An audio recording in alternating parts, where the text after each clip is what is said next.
whereas Russia continues with its invasion of Ukraine for the fourth month. Fighting right now is concentrated mainly in the eastern part of the besieged country, with heavy shelling being reported in the Donbas region. Now, Kyiv has been calling for more Western weapons to help it counter Russia's invasion, with its army having been outgunned by Moscow's forces. Now, amidst the pleas for rearmament, the United States President has announced an additional $1 billion worth of new military aid for Ukraine. After speaking with the Ukrainian President Volodymyr Zelensky over the phone, and this includes 18 howitzer guns, 36,000 rounds of ammunition, 2 Harpoon coastal defense systems, artillery rockets, secure radios, and also funding for training.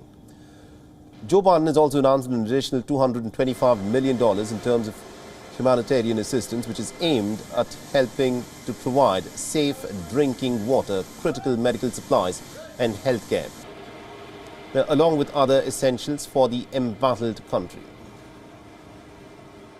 The President had a very good call today with President Zelensky of Ukraine.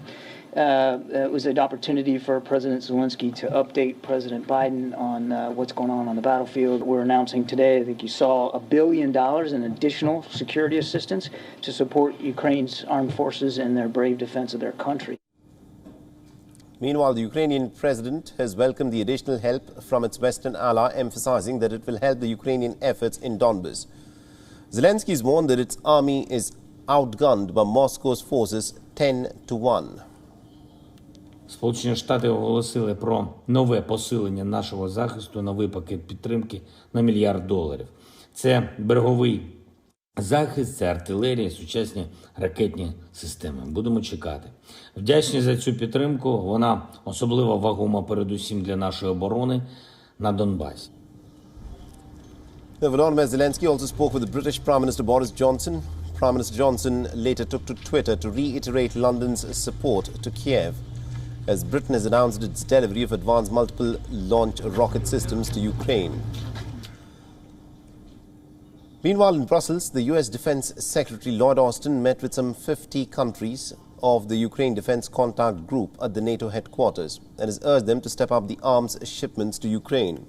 Sitting next to the Ukrainian Defense Minister, he warned that the West could not afford to let up support to Kyiv. He added that the Russian attack was not just a danger to Ukraine, but in fact a menace for European security.